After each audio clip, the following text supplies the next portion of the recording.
Muito obrigado, Henrique. Muito bom dia a todos. Eu cumprimento, em primeiro lugar, a magnífica reitora, professora Maria Amália Anderi. Cumprimento o diretor, estimado amigo, ilustre professor Vidal Serrano. Cumprimento a dirigente do Centro Acadêmico, Ana Júlia Carmona. Há uns 45 anos atrás, mais ou menos, eu estava onde você está. Cumprimento minha querida amiga Flávia Piovesan, que é um orgulho para as pessoas que se dedicam à causa dos direitos fundamentais no Brasil e no mundo. A Flávia tem uma vida exemplar, todos temos muito carinho por ela. Cumprimento, eu não vou cumprimentar todo mundo, tem tantos amigos na plateia, só um bem antigo, o professor Luiz Alberto Davi Araújo, a quem eu admiro desde o tempo que eu era pequenininho. Cumprimento o grande escritor Gabriel Chalita, que está aqui conosco, e cumprimento a ministra Regina Helena, que tive o prazer de ver chegar aqui. E houve um ligeiro... Eu só queria me apresentar, embora a Flávia já tenha feito isso, e o Vital também, mas eu tenho essa prudência. Esse meu nome é Luiz Roberto Barroso, eu sou professor de Direito Constitucional, essa é a minha profissão, há mais tempo do que a maior parte das pessoas aqui tem de idade. Eu sempre gosto de me apresentar, porque me aconteceu de estar com a minha saudosa esposa, um tempo atrás, num restaurante, e um garçom veio até a mesa e disse: "Eu conheço o senhor de algum lugar." E eu ri timidamente, ele foi e voltou, e perguntou assim: "O senhor é famoso, não é?" Eu ri constrangido e tal, e voltou uma terceira vez e falou assim: "Eu vou lembrar quem o senhor é." Não lembrou. Na hora que eu paguei a conta, entreguei o meu cartão de crédito, ele foi até o caixa, voltou com um ar triunfante e falou: "Haha, Luiz Roberto, locutor esportivo da TV Globo." Sim. Eu sou outro, provavelmente levo uma vida muito mais difícil. Quando eu estava me organizando mentalmente para estar aqui, eu pensei quais eram os grandes desafios do mundo contemporâneo, quais eram as grandes preocupações que afligiam o mundo contemporâneo, e são muitas. Felizmente, nós temos duas guerras trágicas em andamento na Ucrânia e no Oriente Médio. Quase 1 bilhão de pessoas ainda vive em estado de pobreza extrema no mundo. Existe crime organizado e violência imensa em muitas partes do mundo. Só na América Latina, 120 mil mortes por homicídio em 2023. E fui passando quais eram os temas possíveis. E eu selecionei 3 temas que eu acho que são desafios e aflições do nosso tempo, que são a inteligência artificial, a crise da democracia e a mudança climática. Eu vi na apresentação da Ana Júlia uma certa ênfase na questão democrática. Vou tentar inverter um pouco as minhas anotações, mas não gostaria de falar um pouco sobre a inteligência artificial e também um pouquinho sobre mudança climática, que considero que são temas que as pessoas que participam de uma cidadania ativa e de um mundo do pensamento têm que ter no radar, porque muitas coisas importantes estão acontecendo e que demandam a atuação participativa da sociedade. Eu começo, portanto, pela inteligência artificial e a revolução tecnológica que nós estamos vivendo. Nós vivemos sob a égide da terceira revolução industrial. A primeira, do final do século XVIII, é representada pelo uso do vapor como fonte de energia. A segunda revolução industrial, da virada do século XIX para o século XX, é representada pela eletricidade e pelo motor de combustão interna, que permitiu à indústria automobilística, à aviação. E depois, de meados para o final do século XX, veio a revolução tecnológica, a terceira revolução industrial, que é a revolução tecnológica, que é caracterizada pela substituição da tecnologia analógica pela tecnologia digital, e por isso também é chamada de revolução digital, que permitiu a universalização dos computadores pessoais, a universalização dos telefones celulares, que assinalam os nossos tempos, e pela internet, conectando bilhões de pessoas em todo o mundo. Essa é uma transformação muito profunda, que mudou o modo como nós vivemos, o modo como nós compramos livros, o modo como nós fazemos uma pesquisa, o modo como nós ouvimos música, o modo como nós nos informamos com o noticiário. As plataformas digitais hoje substituíram, em alguma medida relevante, os meios de comunicação tradicionais. Aliás, eu queria dizer para os mais jovens que já houve vida na Terra sem Instagram, sem Facebook, sem Google. Portanto, nós vivemos esse admirável mundo novo da tecnologia da informação, da biotecnologia, da nanotecnologia, da impressão em 3D, da computação quântica, da internet das coisas, dos carros autônomos, algoritmo, que é uma palavra que até anteontem a gente não conhecia, vai se tornando o conceito mais importante do nosso tempo. E nós agora estamos ingressando numa nova revolução industrial que é representada pela inteligência artificial, que vai modificar de uma maneira profunda o próprio papel da condição humana na Terra. É importante não subestimar esse momento que nós estamos vivendo, os avanços tecnológicos e as escolhas éticas que nós vamos ter que fazer nesse mundo em que a inteligência artificial vai se tornando onipresente. Numa definição bastante simples, inteligência artificial significa a transferência de capacidades, de programas que transferem capacidades humanas para computadores. Isso que é, muito basicamente, a inteligência artificial. Capacidades que incluem tarefas cognitivas e tomadas de decisões, porém, com dados, estatísticas e instruções que são dados pela própria condição humana. Portanto, a inteligência artificial, ela não tem consciência de si mesma, ela não tem discernimento do que é certo e errado, do que é bom ou ruim, ela não tem valores éticos. Todos eles são produto de input que é feito por pessoas humanas. E é muito importante que se tenha isso em vista. E, nesse momento que nós estamos vivendo, nós estamos atravessando essa expansão assustadora da inteligência artificial generativa, que na sua versão comercial se apresenta como o ChatGPT. E esse é um modelo capaz de replicar as capacidades humanas de linguagem, geração de conteúdo e criatividade nos domínios mais diferentes da vida, da ciência à literatura.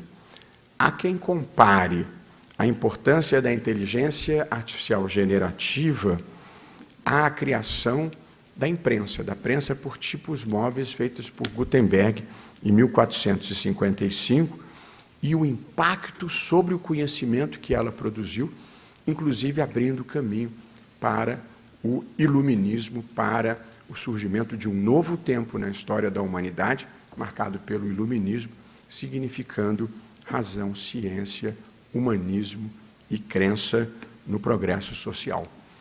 A inteligência artificial oferece muitas potencialidades. Eu não sou uma dessas pessoas que acha que a vida está ruim, com tendência a piorar. Pelo contrário, não sou como um personagem de uma história que meu querido amigo Carlos Aires gosta de contar, o sujeito que foi ao médico e o médico disse para ele: eu tenho uma notícia ruim para te dar. Tem uma ruim e tem outra pior. Ele disse: bom, me dá a ruim primeiro. E o médico disse: você só tem 24 horas de vida. Mas o que pode ser pior que isso? Estou para te falar desde ontem. Na verdade, a inteligência artificial, ela oferece imensas potencialidades para fazer com que a vida fique melhor. Em primeiro lugar, ela tem melhor capacidade decisória do que a condição humana em muitas matérias, pelo simples fato de que ela é capaz de processar um volume muito maior de informações do que o cérebro humano, numa velocidade muito maior.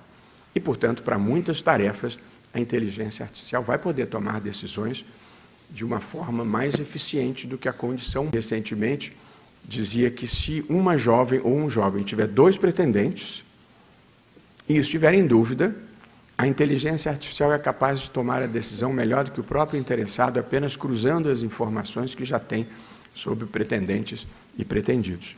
Eu escrevi na margem do meu livro, prefiro errar sozinho. Mas a verdade é que vai surgir um tempo, e isso é um desafio ético, porque muda o papel da condição humana na Terra, em que algumas decisões das nossas vidas serão tomadas de maneira mais eficiente fora da gente, heteronomamente. E isto vai abalar um dos pilares da civilização liberal democrática, que é o livre-arbítrio, a autodeterminação.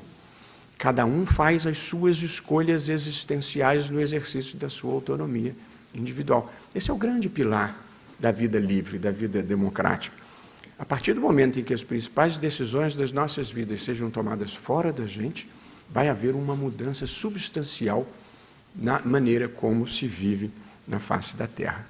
Outra vantagem imensa é a automação. Existem funções que são extremamente repetitivas e desgastantes para a condição humana. Quem teve chance de ver o famoso filme do Charles Chaplin sobre a vida moderna e sobre a industrialização, lembrará de como é traumática ou neurotizante, como é traumático e neurotizante o desempenho de algumas tarefas, e elas vão passar a poder ser desempenhadas pela inteligência artificial, inclusive atividades de risco que hoje expõem as pessoas a situações indesejáveis. Vai haver um impacto relevante sobre as aplicações médicas. Hoje em dia, muitas cirurgias já são cirurgias robóticas, a pesquisa de novos medicamentos, a leitura de imagens, diagnósticos, grande potencial da inteligência artificial, proteção ambiental, muito mais fácil monitorar atividades ilegais de mineração, de extração ilegal de madeira, ou racionalizar o uso da água utilizando inteligência artificial, muitas aplicações na linguagem, porque hoje em dia a inteligência artificial generativa já é capaz de se comunicar com a gente e já é capaz de fazer traduções. Quem já tiver feito essa experiência de colocar um texto para traduzir no ChatGPT verá a alta qualidade dessa tradução e, portanto, em breve, o que eu estou falando aqui vai poder ser traduzido simultaneamente por um programa que vai falar em mandarim, que eu, infelizmente, ainda não consegui dominar, e, portanto, as pessoas vão poder se comunicar com todo o mundo. A linguagem vai deixar de ser uma barreira, e o próximo prêmio Nobel, em vez de ir para o Bob Dylan, vai para o Chico Buarque de Holanda, que escreve melhor ainda do que o Bob Dylan. Portanto, a linguagem, é porque, como dizia o Paulo Leminski, o português é uma língua linda, mas escrever em português e calar-se mundialmente é mais ou menos a mesma coisa. E, portanto, nós vamos conseguir romper a barreira da linguagem com a inteligência artificial. Portanto, há muitos proveitos e muitas utilidades. Porém, vem acompanhados também de muitos riscos que nós precisamos ter em linha de conta. Primeiro, impacto sobre o mercado de trabalho. Muitos empregos já estão desaparecendo e cada vez vão desaparecer mais. E, na verdade, as pessoas vão ter que se recapacitar para os novos empregos que vão surgir. Mas não é fácil você transformar, evidentemente, um motorista num programador. E, mais do que isso, a inteligência artificial vai suprimir muitas das atividades hoje intelectualmente sofisticadas. Portanto, o Estado vai ter que ter a preocupação de recapacitar as pessoas e de dar amparo social, apoio social, redes de proteção social para os que não vão conseguir acompanhar a mudança da economia num primeiro momento. Além do impacto sobre o trabalho, o grande risco do impacto sobre a atividade bélica. O uso de inteligência artificial para fins bélicos será devastador para o mundo. Nós já vemos o uso dos drones e agora já estão sendo criadas as chamadas armas letais autônomas, que atacam e tomam decisões sem participação humana. E, portanto, nós temos um problema ético dramático de decisões gravíssimas que implicam na destruição e na morte, sem que haja uma pessoa humana por trás tomando a decisão. Já há, hoje em dia, conferências da ONU discutindo até mesmo o banimento dessa possibilidade, o que acho que seria muito importante. O risco da massificação da desinformação e o risco democrático que isto significa. A possibilidade de utilização do deepfake, que é alguém me colocar aqui dizendo coisas que eu nunca disse com a minha voz. E, portanto, o dia que porque nós somos ensinados a acreditar naquilo que vemos e ouvimos. O dia que nós não pudermos mais acreditar naquilo que a gente vê e ouve, a liberdade de expressão terá perdido o sentido. Isso, evidentemente, será gravíssimo e dramático. Portanto, o deepfake vai tornar a vida pior ainda do que já é nesse mundo da desinformação que nós assistimos. E aqui, apenas para quem tiver alguma dúvida, eu não sou chantageado pelo ministro José Dirceu por uma orgia que participamos em Cuba. Embora haja milhares de acessos a essa informação na rede social. Eu queria dizer que eu nunca fui a Cuba, eu não tenho relações com o ministro José Dirceu e não sou dado a orgias. Embora na vida não descarte nenhuma possibilidade, mas não aconteceu. Portanto, a circulação da desinformação já se tornou um pouco uma estratégia de destruição, de desconstrução de reputações nesse mundo desencontrado que nós vivemos. Existem ainda os riscos de violação de privacidade, de discriminação e preconceito, e o risco final, que é o da singularidade, sobre o qual eu vou falar, para em seguida mudar o nosso tópico e falar um pouco sobre a democracia. Mas é preciso ter em conta que a inteligência artificial, com os potenciais para o bem e com os riscos de ser apropriada por maus atores, ela precisa de algum tipo de regulação. Houve, no ano passado, um movimento para interromper as pesquisas com inteligência artificial até que se conseguisse dar esse rumo. Mas a verdade é que é muito difícil parar a história e as pesquisas continuaram. E a regulação da inteligência artificial, ela enfrenta uma dificuldade que é a velocidade da transformação, a velocidade do avanço. Eu fiz um registro aqui, vejam que coisa interessante. O telefone fixo, aquele pretão, que as novas gerações já nem conhecem mais, eu sou do tempo que a gente pegava o telefone e ligava para uma telefonista, falava, telefonista, eu quero fazer uma ligação para a vassoura. Depois veio o telefone já automático, não tinha mais que falar com a telefonista, mas o telefone fixo, ele levou 75 anos para atingir 100 milhões de usuários. Vejam esses números. Em seguida, o telefone móvel, que é esse que inferniza a vida da gente nos dias de hoje, que nos aproxima de quem está distante, mas nos afasta de quem está perto, esse telefone celular, ele levou 16 anos para atingir 100 milhões de usuários. A internet levou 7 anos para atingir 100 milhões de usuários. O ChatGPT levou 2 meses para atingir 100 milhões de usuários. Essa é a velocidade da transformação no mundo que nós estamos vivendo. E, portanto, vejam a dificuldade que há de você regular aquilo que a gente não sabe bem o que está vindo, porque a transformação é muito ligeira. E, portanto, o máximo que a gente pode fazer é escolher quais são as nossas preocupações ao regular. Inúmeros países têm procurado abordar esse assunto, tem uma Executive Order nos Estados Unidos, tem uma legislação em vias de aprovação na Europa, tem recomendações da Unesco, tem recomendações da OCDE, tem recomendações da ONU. Mas a verdade é que a gente sabe qual é o problema, mas ainda é difícil regular os 3 pontos que me parecem capitais, que são a proteção dos direitos fundamentais. É para isso que a gente está no mundo, para fazer com que as pessoas vivam em liberdade, vivam com igualdade e vivam em paz e tenham a sua dignidade respeitada.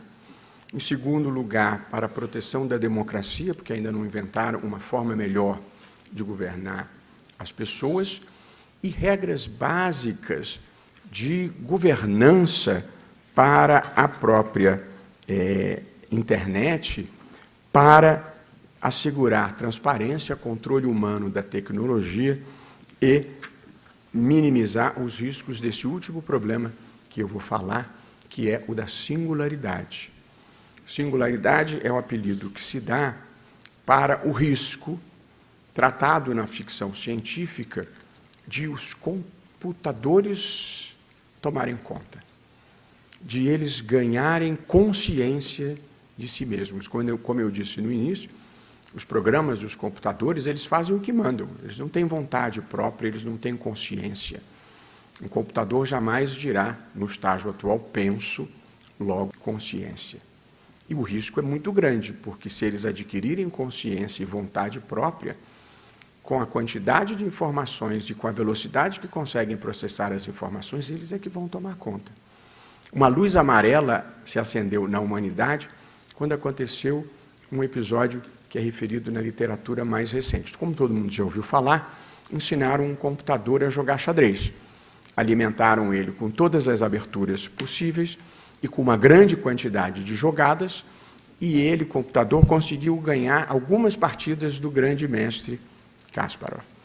Mas aí aconteceu um fato novo e um tanto surpreendente. Depois de um certo tempo, num outro projeto, num outro programa, o computador, alimentado da mesma forma, com as aberturas e jogadas, começou a fazer aberturas e a fazer jogadas totalmente inusitadas e que não haviam sido alimentadas por nenhuma pessoa humana.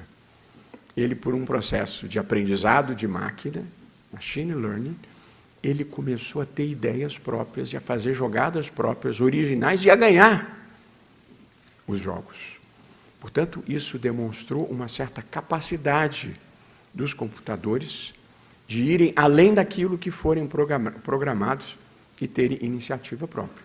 E, portanto, acende-se o risco de que eles algum dia possam ganhar consciência. Os cientistas dizem que esse risco não é maior do que 10%.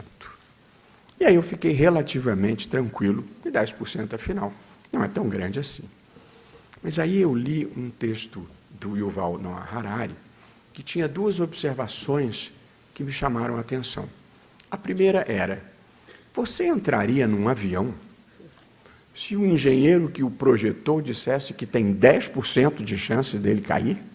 Opa, acho que não.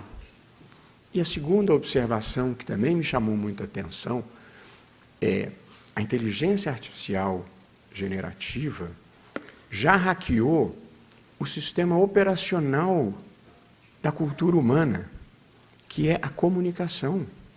Ele já fala por textos e ele já fala por imagens. E ele é capaz de armazenar todo o conhecimento que se produziu na história da humanidade, pelo menos desde 3.500, quando os sumérios inventaram a escrita.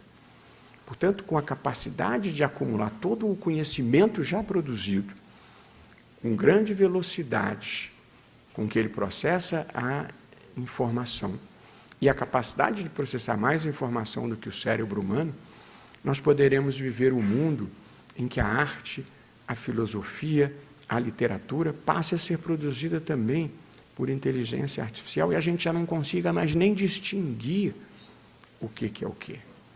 Portanto, há muitos desafios éticos e há muitas situações do mundo que a gente está vivendo que vão mudar o próprio papel o próprio significado de ser humano na Terra e no mundo que nós estamos vivendo. E isso não é, evidentemente, ficção científica. Isso é uma perspectiva que já está no limiar de acontecer no mundo em que nós estamos vivendo. Portanto, é preciso estar atento para que a inteligência artificial sirva bem à causa da humanidade, sem esse potencial destrutivo, seja bélico, seja transformando de maneira negativa o significado de ser humano nessa vida. Gostaria de falar agora sobre o segundo tema, que me parece ser uma das grandes preocupações contemporâneas, que é a democracia. E aí, tentar responder à pergunta que a Ana Júlia fez no início: democracia para quem? A democracia constitucional foi a ideologia vitoriosa do século XX e derrotou todas as alternativas que se apresentaram. O comunismo, a partir da Revolução Russa de 17, o fascismo, surgido na Itália nos anos 20, o nazismo na Alemanha nos anos 30, os regimes militares que sucederam a Segunda Guerra Mundial como subproduto da Guerra Fria e os fundamentalismos religiosos do final do século XX. Quando o mundo passa do século XX para o século XXI, cerca de 120 países viviam em regimes que poderiam ser caracterizados como regimes democráticos. A democracia constitucional é um conceito que se equipara a uma moeda com duas faces, que tutelam valores diferentes, mas que se somam. De um lado, democracia significa soberania popular, eleições livres e governo da maioria. Essa é uma face da democracia, a face majoritária da democracia. Do outro lado, ela significa poder limitado, Estado de Direito e respeito aos direitos fundamentais. É o constitucionalismo que se junta à democracia. Se houver 10 cristãos e 2 muçulmanos numa sala, os 10 cristãos não podem deliberar jogar os 2 muçulmanos pela janela. Por que não podem, se eles são a maioria? Porque a democracia é muito mais do que o governo da maioria.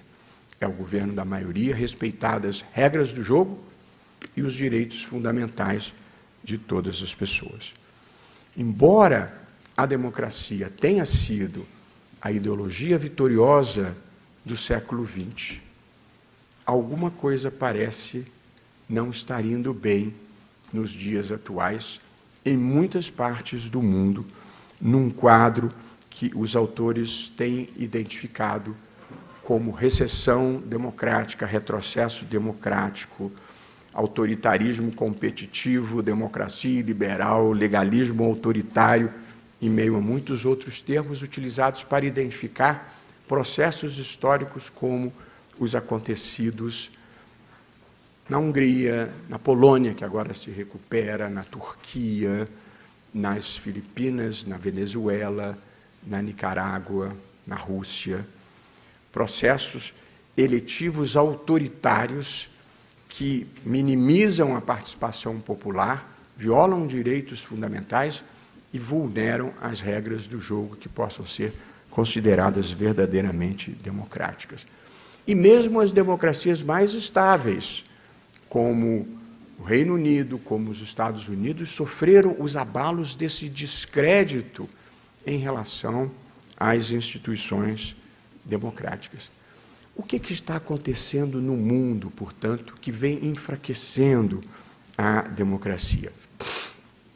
O mundo assistiu e assiste uma onda de um populismo autoritário, anti-institucional e anti-pluralista, que evidentemente produz essa erosão da democracia. O populismo pode ser de esquerda ou pode ser de direita, embora hoje, no mundo, os riscos estejam vindo mais intensamente dos populismos de direita com as suas manifestações de racismo, de xenofobia, de misoginia e de anti-ambientalismo. E uma das marcas do populismo autoritário de qualquer matiz é a divisão da sociedade em nós e eles. Nós, o povo puro, decente e conservador, e eles, as elites cosmopolitas, progressistas e corrompidas. Nada é pior do que procurar dividir a sociedade em rótulos. A democracia é plural. Ninguém tem um monopólio da representação do povo. Democracia tem espaço para progressistas, tem espaço para liberais, tem espaço para conservadores, só não tem espaço para aqueles que não aceitam o outro, só não tem espaço para a intolerância, só não tem espaço para quem não seja capaz de respeitar as regras do jogo. E as estratégias do populismo autoritário têm sido estabelecer uma comunicação direta com as massas, geralmente, mais recentemente, utilizando as plataformas digitais, bypassar as instituições representativas intermediárias, como o Congresso, imprensa, sociedade civil, e atacar todos os órgãos que não sejam majoritários, os órgãos que protegem as regras do jogo e que protegem os direitos fundamentais, como são as Supremas Cortes, no caso do Brasil, os tribunais eleitorais, e outras instâncias que não são instâncias majoritárias, como, evidentemente, a universidade, que é um espaço totalmente plural.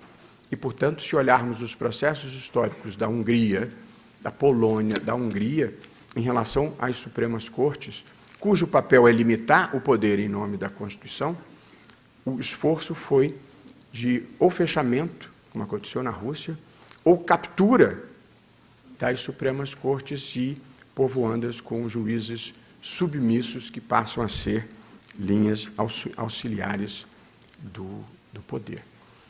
Eu não disse ao início, mas gostaria de dizer agora, que, para mim, reitora, é uma alegria, eu diria uma emoção, estar nesse teatro aqui, que simboliza boa parte da minha primeira juventude e da resistência democrática que se fez no Brasil e que teve esse teatro como um dos seus centros de resistência.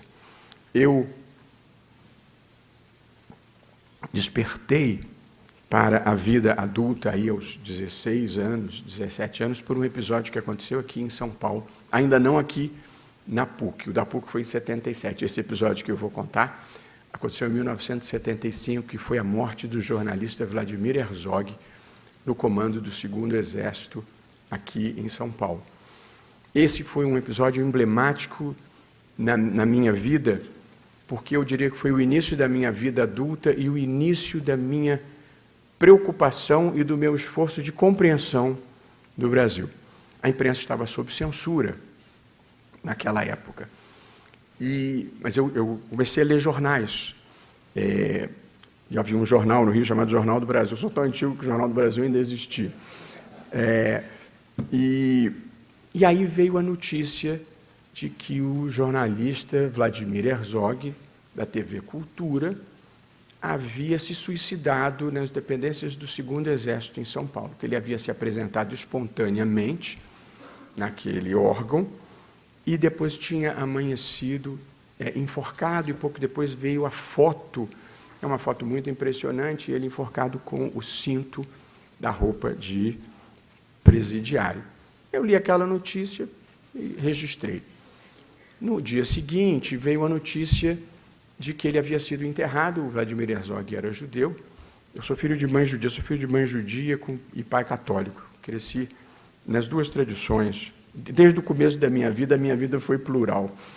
E aí li a notícia de que ele havia sido internado, mas nos cemitérios israelitas tem uma área própria onde são enterradas as pessoas que se suicidam. E aí veio a notícia de que ele não tinha sido enterrado na ala dos suicidas do cemitério israelita. Aquilo também me chamou a atenção, fiquei com aquilo na cabeça. E aí vem os jornais do fim de semana, ou da segunda-feira, e eu leio que Dom Paulo Evaristo Arnes, cardeal arcebispo de São Paulo, havia celebrado um culto ecumênico na Catedral da Sé, ao qual haviam comparecido milhares de pessoas. E aí eu disse, está acontecendo alguma coisa esquisita aqui. Porque Vladimir Herzog era judeu. Afirmou-se que ele se suicidou, mas não foi enterrado na ala dos suicidas.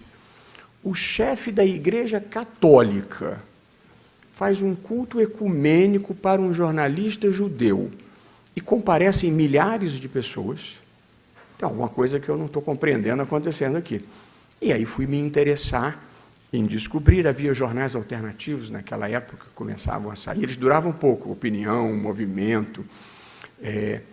E aos poucos fui construindo o quebra-cabeça de que ele tinha sido barbaramente torturado nas dependências do 2º Exército de São Paulo e havia-se feito uma simulação pavorosa para encobrir aquele assassinato feito pela ditadura militar. E aquele foi um momento muito emblemático na minha vida, porque eu escolhi o lado da história que eu queria estar. E era, evidentemente, contra as pessoas e o regime que praticava ações como aquelas. Isso definiu, eu acho que a minha vida até hoje, que é ser contra a violência, contra a intolerância, contra o autoritarismo. Embora a democracia seja muito complicada e muito complexa, ela é muito melhor do que a ditadura, palavra de quem viveu intensamente uma ditadura. Portanto, ali houve, e não fui só eu, ali houve uma certa tomada de consciência da sociedade brasileira, que chegou ao seu ápice com aquilo que eu considero a morte moral do regime militar, que foi o episódio, o atentado do Rio Centro, em 1981, que foi um episódio ocorrido no Rio de Janeiro, pelo qual militares do 1º Exército organizaram a colocação de bombas no Rio Centro num espetáculo, no 1º de maio, na verdade de 30 de abril para 1º de maio, em que havia milhares de jovens e havia tentativa de se colocarem bombas. Por fatalidade, uma bomba explodiu no colo do sargento, que a estava preparando, e ele morreu no local, e o capitão ficou gravemente ferido. E aquele era um movimento terrorista de dentro do Estado brasileiro, de dentro do Exército brasileiro, contra a abertura política. Aquilo horrorizou, porque a imprensa chegou antes de conseguirem encobrir. Portanto, havia fotos do episódio, havia fotos de que havia outra bomba no porta-malas, e, portanto, se conseguiu documentar que ali havia um crime de terrorismo contra a abertura democrática. E, naquele momento, viveu-se um ponto de inflexão dramático na vida brasileira para apurar o episódio, punir os terroristas. E houve um imenso movimento para encobrir o que aconteceu. O primeiro tenente-coronel que foi designado começou a apurar, ele achou que era para apurar de verdade. Imediatamente foi afastado, por acaso eu o conhecia, porque era de família de Vassouras. Foi afastado imediatamente, e aí colocaram um pobre homem que construiu a versão de que terroristas de esquerda tinham conseguido subrepticiamente colocar a bomba dentro do Puma e praticar aquele atentado contra os 2 militares. E ele, inclusive, o secretário de Segurança do Rio, descrevendo, ele também era um general, descrevendo o episódio, ele disse: o sargento virou-se para o capitão e disse: tem alguma coisa estranha aqui. E, em seguida, explodiu. E um jornalista, que é uma raça miserável, perguntou: general, o sargento morreu. O capitão está em coma. Está. Como exatamente o senhor sabe o diálogo que eles travaram? E, portanto, o encobrimento daquele episódio e a proteção ao terrorismo foi a morte moral do regime militar. Dali para o fim foi só ladeira abaixo e nós finalmente tivemos a redemocratização em 1985, ainda por eleição direta. Em 84 teve a extraordinária campanha das diretas já, que mobilizou no Rio, São Paulo e muitas outras capitais dezenas, centenas de milhares de pessoas. Ali foi o grande processo constituinte brasileiro, o povo na rua pedindo diretas já em 1984. Não passaram as diretas já, mas o rumo para a redemocratização foi irreversível. Tancredo é eleito no ano seguinte, e o resto é a história mais recente que todo mundo conhece. E aí veio a Constituição de 1988, que nos proporcionou, até hoje, 35 anos de estabilidade institucional e de estabilidade monetária, que não devemos desprezar. Os mais antigos terão vivido os dias pavorosos de uma inflação que chegou a 5.000% ao ano, um pouco o que está acontecendo na Argentina agora, e não se deve subestimar o impacto que a inflação produz sobre as pessoas pobres.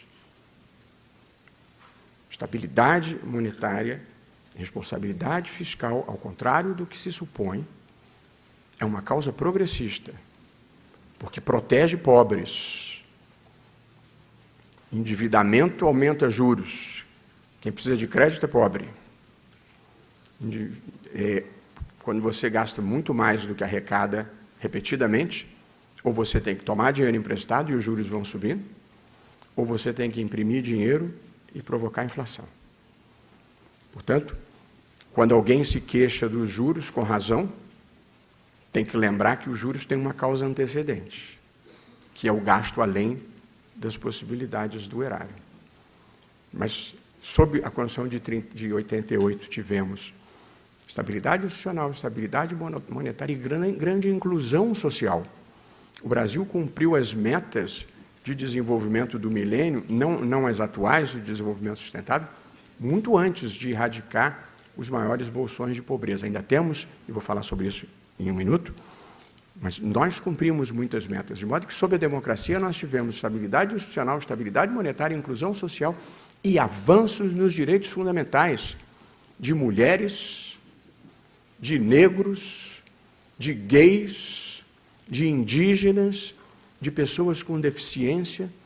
Todas essas foram conquistas democráticas sob a Constituição de 1988 e que, nos últimos anos, nós tivemos que nos esforçar para preservar, porque estiveram, em alguns momentos, ameaçados. E aí, 35 anos de estabilidade institucional. E não foram tempos banais. Tivemos 2 impeachments, um, como lembrou a nossa reitora, especialmente traumático, tivemos casos imensos de corrupção, tivemos momentos difíceis na vida brasileira e ninguém cogitou de uma solução que não fosse o respeito à legalidade constitucional e às regras do jogo democrático. Esse problema só entrou no radar da sociedade brasileira, infelizmente, nos últimos anos. E vai ficando para trás. Mas entrou de uma maneira muito preocupante e as investigações estão revelando que nós estivemos mais próximos do que pensávamos do impensável. Nós achávamos que já havíamos percorrido todos os ciclos do atraso institucional para termos que nos preocupar com a ameaça de golpe de Estado quando já avançado o século XXI. Mas o mundo assistiu e assiste globalmente um avanço exponencial de uma extrema-direita que capturou o pensamento conservador. Eu queria repetir aqui, em respeito ao pluralismo democrático, que o conservadorismo é uma das opções legítimas do jogo democrático. A vida não é feita só para quem pensa como a gente. A vida é feita para todo mundo, desde que seja capaz de respeitar os direitos dos demais. Quem ganha numa democracia não é dono. Tem o direito de implementar o seu programa, mas tem deveres de respeitar regras do jogo e direitos fundamentais. Mas temos esse avanço da extrema-direita no mundo. Temos esse uso das plataformas digitais para disseminar desinformação, discursos de ódio, teorias conspiratórias de destruição de reputações, um uso manipulativo da tecnologia, e em diferentes partes do mundo, um uso abusivo da religião. Essa é uma área delicadíssima, porque a fé das pessoas merece todo o respeito, mas você não pode aparelhar a religião para servir a causas que não são causas plurais. Eu conheço judeus progressistas e conheço judeus conservadores, eu conheço cristãos progressistas, conheço cristãos conservadores. Você usar a religião e dizer o meu adversário é o demônio, ou quem não apoiar o meu candidato vai ser punido por Deus, é uma forma pavorosa de manipular a crença e, frequentemente, a ingenuidade das pessoas. Mas ocorreu globalmente o avanço da extrema-direita, o uso da desinformação e a manipulação política da religião, que é um espaço muito respeitável da vida privada das pessoas e que não deve se embaralhar com a política. E, além desses fatores globais, nós tivemos aqui, entre nós, esvaziamento dos organismos da sociedade civil que participavam da formulação de políticas públicas, desmonte dos órgãos de proteção ambiental e de proteção das comunidades indígenas, não demarcação das terras indígenas, nem 1 milímetro, negacionismo durante a pandemia. O Brasil tem menos de 2% da população mundial e teve quase 10% das mortes por uma má gestão da pandemia. Paralisação do Fundo Amazônia, paralisação do Fundo Clima, o dinheiro ficou parado na conta. Um antiambientalismo que preferia a inércia a fazer alguma coisa. Nada do que eu estou falando é uma opinião minha. Tudo que eu estou falando são fatos objetivos, que juiz não tem que ter opinião política. Eu trabalho com fatos. Falsas acusações de fraude no processo eleitoral. Eu mesmo era presidente do TSE, eu tenho prova de que tem fraude. Beleza, intimado para apresentar as provas. Era mentira, não tinha prova nenhuma. Politização das Forças Armadas, que talvez tenha sido uma das coisas mais dramáticas para a democracia. Porque desde 88, as Forças Armadas tiveram um comportamento exemplar no Brasil, de não ingerência, de não interferência, de cumprir as suas missões constitucionais, de ocupar espaços remotos da vida brasileira, inóspitos, gente que leva uma vida dura. Eu tenho o maior respeito, porém, foram manipulados e arremessados na política por mais lideranças, fizeram um papelão no TSE, convidados para ajudar na segurança e para dar transparência, foram induzidos por uma má liderança a ficarem levantando suspeitas falsas, quando a lealdade é um valor que se ensina nas Forças Armadas, uma deslealdade. Portanto, foram momentos muito difíceis que nós vivemos no Brasil, e coisas que ficamos sabendo, o uso da inteligência governamental para perseguir adversários, incentivos a acampamentos golpistas, desfile de tanques na Praça dos Três Poderes, ataque à imprensa e aos jornalistas, culminando com o 8 de janeiro, que não foi um processo espontâneo, foi uma articulação ampla. Portanto, nós vivemos momentos muito difíceis no Brasil. E agora sabemos que talvez um pouco mais difíceis do que nós imaginávamos. Mas as instituições venceram. E acho que nós estamos num processo de reconstrução. Agora, as pessoas voltam a discordar ou a concordar com decisões governamentais, como deve ser a vida. A vida livre é para as pessoas concordarem, apoiarem, para as pessoas divergirem, se tiverem que divergir, e na próxima eleição, quem não gosta vai se candidatar com outra. É isso que é a democracia. A democracia, inclusive, envolve alternância de poder. É muito importante para os mais jovens incorporarem essa percepção. A democracia é o espaço para quem pensa diferente da gente. Respeitar a liberdade é respeitar quem pensa diferente, mas exigir que essas pessoas respeitem as nossas próprias crenças. Tratar os outros com respeito e consideração não significa abdicar das próprias ideias. Eu tenho convicções muito profundas, mas eu converso com todo mundo. Converso com o agronegócio, converso com a indústria, converso com o índio, converso com ambientalistas, porque a vida é feita de você ser capaz de entender os múltiplos pontos de observação que nela existem. Ninguém tem o monopólio da verdade, ninguém tem o monopólio da virtude, ninguém tem o monopólio do amor ao Brasil. Nós compartilhamos isso com todas as pessoas. Isso é que é ser democrático.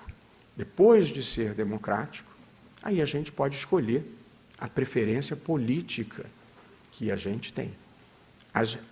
A minha sequência de regras na vida das escolhas como cidadão são: a primeira, integridade. A gente deve ser correto. A segunda, civilidade. A gente deve tratar todo mundo com respeito. Terceiro lugar, idealismo. E aí as pessoas têm visões de mundo. Tem gente que gosta de mais Estado, tem gente que gosta mais de livre iniciativa. Essa é uma dualidade com a qual nós vamos conviver para todo o sempre e faz parte do jogo político. E a história é um pêndulo. Apenas os que são a favor do Estado não podem querer destruir os que gostam de livre iniciativa, nem vice-versa. A democracia é a capacidade dos contrários conviverem. Isso é o que eu penso, isso é o que eu acho, e isso é o que talvez seja a mensagem mais importante que eu gostaria de compartilhar, sobretudo com os jovens que estão iniciando. E para o pessoal do direito, nós estamos lançando um pacto da linguagem simples, que é parar com esse negócio de achar que quem fala complicado é inteligente. Geralmente quem fala complicado não sabe do que está falando. Portanto, nós já temos problemas graves no direito, que é uma terminologia, por vezes, muito esquisita. Nós somos capazes de dizer coisas do tipo: no aforamento, havendo pluralidade de enfiteutas, elege-se um cabecel. É feio demais. Nós já temos embargos infringentes, tem mútuo feneratício. Me perdoe, mas parece uma posição do Kama Sutra. Mútuo feneratício. Portanto, não é preciso chamar recurso extraordinário de irresignação derradeira, ou habeas corpus de remédio heróico, ou o Supremo Tribunal Federal de pretório excelso, nem dizer que alguma coisa é de sediça sabença. Não é preciso piorar. Portanto, e nem é, se quiser usar um latim, até pode, mas hoje em dia já está um pouco em desuso. É claro que para tudo existe um limite na vida. Existe um brocado latino clássico, que eu até escrevi aqui, porque eu não consigo decorar essas coisas, que fala assim. Cadê o brocado latino? Puxa. Dormientibus non securit ius, que quer dizer: o direito não socorre aos que dormem, que é uma frase muito importante para quem vai advogar. Agora, linguagem simples também não é partir para o excesso de informalidade, portanto, não vai traduzir dormientibus non securit ius como, em bom carioquês, camarão que dorme a onda leva. Também não é preciso exagerar. Existe um ponto ótimo. Portanto, essas eram as observações sobre democracia. E, na linha, eu não tinha programado, mas na linha do que a Ana Júlia falou no comecinho, eu tenho a minha listinha, Ana Júlia. Democracia para quem? A minha agenda para o Brasil inclui. A agenda minha, não. A agenda da Constituição para o Brasil inclui a agenda que pode unir progressistas, liberais e conservadores, a agenda do Brasil, uma agenda patriótica no bom sentido da palavra patriota. 1. Combate à pobreza e à desigualdade. É o topo da agenda brasileira. Um país que ainda tem 29% de pessoas em insegurança alimentar ou em pobreza extrema, por evidente, tem que ter isso no topo da agenda. A 9ª maior economia do mundo não pode ter gente passando fome. Em segundo lugar, precisamos de crescimento econômico, obsessivamente crescimento econômico, senão não tem o que distribuir para enfrentar a pobreza e a desigualdade. Crescimento econômico e tributação justa. A tributação brasileira é totalmente regressiva e concentradora de renda.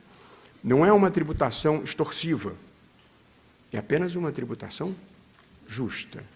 Justa quase não significa aumentar a carga tributária, mas redistribuí-la é melhor. Eu fui advogado há 30 anos, antes, e sou juiz há 10. No meu escritório de advocacia, pelo modo como as coisas são estruturadas, a distribuição de lucros é isenta e, portanto, a minha secretária, que era bem paga, graças a Deus, pagava mais imposto de renda do que eu. O sistema tributário brasileiro é um sistema no qual o patrão paga menos imposto de renda do que o empregado. É alguma coisa errada nesse modelo. Terceiro lugar, prioridade máxima, absoluta, desesperadora para a educação básica. Essa é a primeira e principal e grande política de ação afirmativa num país. Educação pública de qualidade na educação básica para todas as pessoas. O Brasil se atrasou na história porque só universalizou a educação básica 100 anos depois dos Estados Unidos. E ainda hoje, os 3 grandes problemas da educação no Brasil são não alfabetização da criança na idade certa e evasão escolar no ensino médio. A gente não consegue manter os jovens nas escolas. E se eles não se formam adequadamente na educação básica, ou vão ter empregos de menor qualificação, ou vão ser cooptados para atividades ilegais. É dramático isso que acontece no Brasil da evasão escolar. Um déficit no aprendizado, a criança termina o fundamental e o médio não aprendeu o mínimo, como revelam as provas, e a baixa atratividade das carreiras do magistério. São esses são mapeados os problemas. É uma questão de enfrentá-los. 4, investimento em ciência e tecnologia. Nós vivemos a economia do conhecimento. As empresas mais valiosas do mundo, quando eu e o Luiz Alberto éramos mais jovens, talvez mais bonitos, as maiores empresas, as empresas mais valiosas eram as que exploravam petróleo, como a Esso e a Shell, as que fabricavam automóveis, como a Ford e a General Motors, e as que fabricavam os grandes equipamentos, como aqui mesmo em Santo André, a General Electric. Nenhuma dessas empresas figura mais entre as mais valiosas. As empresas mais valiosas do mundo hoje são Apple, Amazon, Facebook, Google e Microsoft. Empresas de conhecimento, de tecnologia, de inovação. A riqueza já não está mais nos bens físicos, ou a maior riqueza já não está mais nos bens físicos.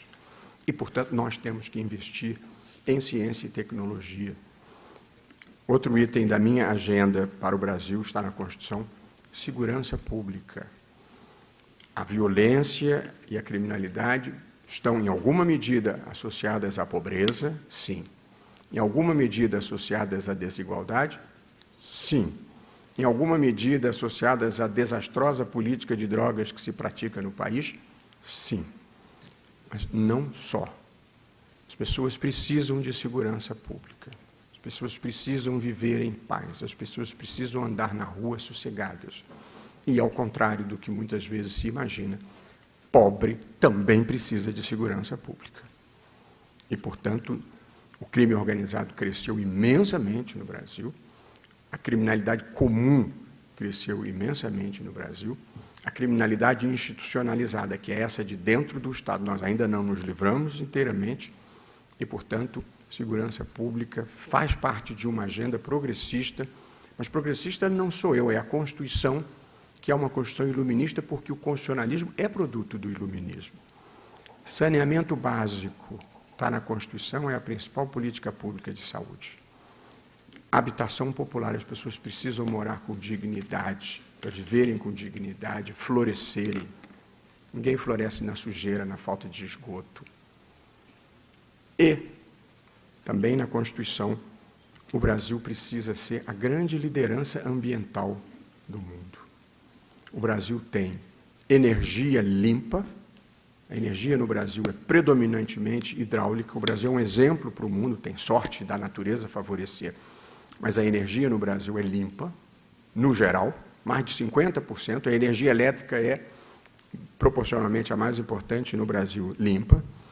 Nós temos fontes de energia renovável, solar, vento, que é a eólica, e biomassa, sobretudo cana-de-açúcar, em expansão. E, por fim, e, portanto, o Brasil tem que liderar a transição energética no mundo. E, por fim, o Brasil tem a Amazônia, que é a maior prestadora de serviços ambientais do mundo. A Amazônia é um ativo valiosíssimo. Só a ignorância, a incultura pode tratar a Amazônia como sendo um entrave e achar que quanto mais desmatamento, mais progresso. Já se desmataram quase 20% da Amazônia e o PIB da Amazônia aumentou minimamente. É o caminho errado. E, portanto, nós precisamos criar uma bioeconomia da floresta que dê condições de sustentabilidade aos 28 milhões de pessoas que vivem lá. Mas a Amazônia presta 3 grandes serviços à humanidade. É a maior biodiversidade do mundo, fauna, flora, alga, fungos, que, inclusive, retidos na floresta, impedem a disseminação de epidemias. Em segundo lugar, um papel decisivo no ciclo da água. A Amazônia despeja 20% da água potável do mundo, da água fresca do mundo, no Oceano Atlântico. E tem os rios voadores que levam a umidade para toda a América do Sul. Não haveria agronegócio no centro-oeste sem a Amazônia. Portanto, é outra dualidade equivocada que se criou de que agronegócio e meio ambiente são coisas antagônicas, são coisas complementares. Agronegócio legítimo, e não grilagem. Em terceiro lugar, a Amazônia é o maior repositório de carbono, de dióxido de carbono da Terra, que pela fotossíntese ela armazena o dióxido de carbono, que é um dos gases de efeito estufa que causam o aquecimento global. Portanto, na minha agenda, Ana Júlia, democracia para quem, eu incluiria esses itens todos que se extraem da Constituição brasileira. Tem outros, mas apressadamente, enquanto eu ouvia você falar, foi a listinha que eu consegui fazer. E, por fim, só uma palavra sobre a mudança climática, porque deu a nossa hora. Essa é uma questão definidora do nosso tempo e, portanto, nós precisamos, as atuais gerações têm compromissos com as futuras gerações de não permitirem que a vida para as próximas gerações fique insuportável. E, portanto, nós temos compromisso com o desenvolvimento sustentável, que é consumir os recursos atuais, sem comprometer os recursos que as próximas gerações vão precisar para as suas necessidades. Nós vamos ter que enfrentar o aquecimento global. O aquecimento global é causado pelos gases de efeito estufa, sobretudo petróleo, carvão e gás natural. O que é o aquecimento global? A radiação da Terra, a radiação do Sol, raios solares, o calor do Sol, chega à Terra e é refletido de volta para o espaço. Porém, parte desse calor, parte dessa radiação fica retida na atmosfera, por gases que vivem naturalmente na atmosfera, que são chamados gases de efeito estufa, que permitem que a Terra tenha uma temperatura compatível com a vida humana. O que aconteceu nos últimos 200 anos, depois da Revolução Industrial, é que, sobretudo, a queima de combustível fóssil,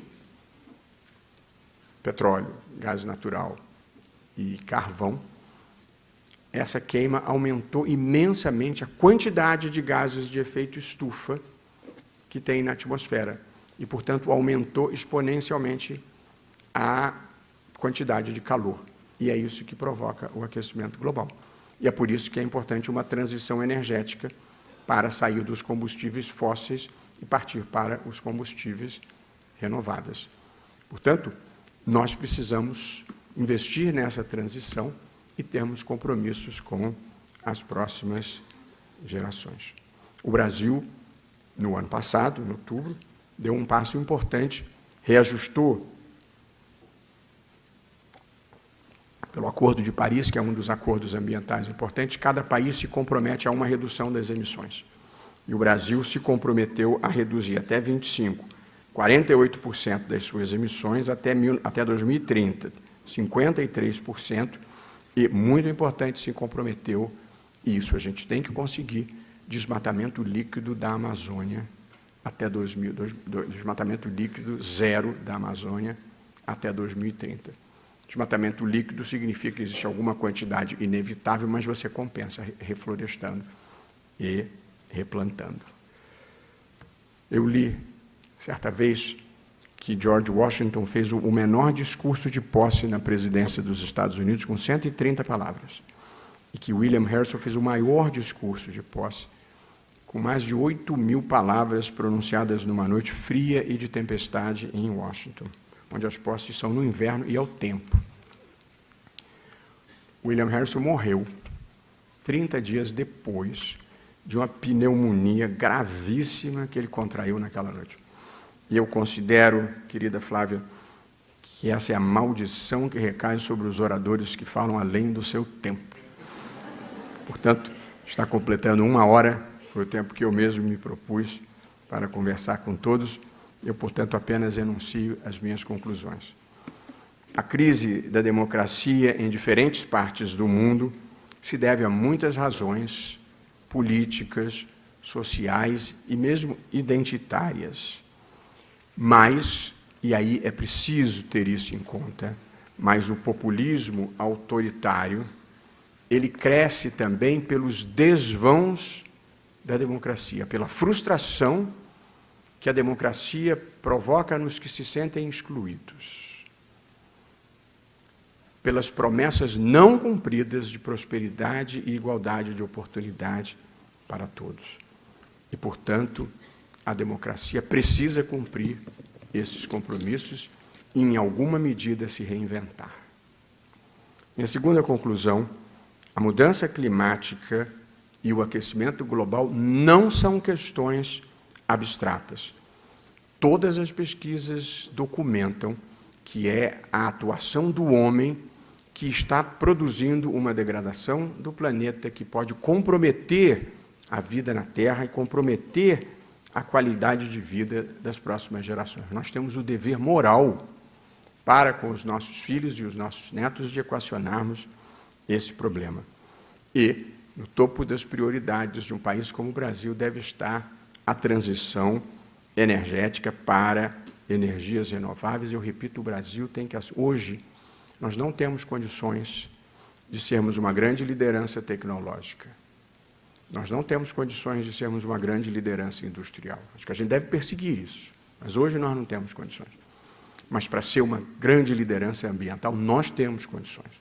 E, portanto, não deveríamos desperdiçar essa oportunidade, inclusive atraindo investimentos para a Amazônia, para o turismo verde, para as atividades, inclusive minerais, inclusive de extração, que sejam legais e comprometidas com a preservação do meio ambiente. E, por fim, a inteligência artificial, que é o que vem vindo, traz enormes potencialidades de melhoria das condições de vida das pessoas em geral, inclusive para enfrentamento à pobreza. Mas ela vem acompanhada de inúmeros riscos que nós temos que prevenir ou que nós temos que enfrentar. E a regulação da inteligência artificial se tornou indispensável, mas aqui, como tudo na vida, desde Aristóteles, tem que acertar a justa medida, a mediania, a proporcionalidade, porque se você regular de uma maneira restritiva demais, você também coíbe o avanço, você coíbe a inovação. É preciso acertar o ponto exato da regulação dessa tecnologia, que, como disse, pode e possivelmente vai mudar o que significa ser humano nessa vida.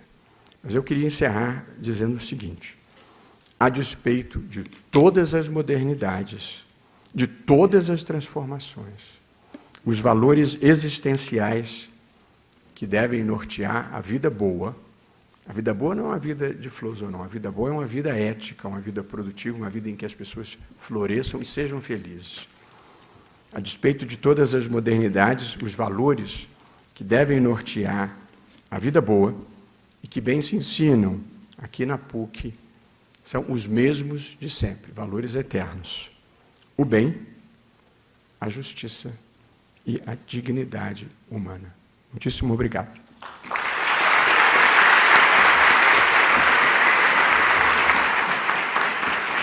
Muito obrigado.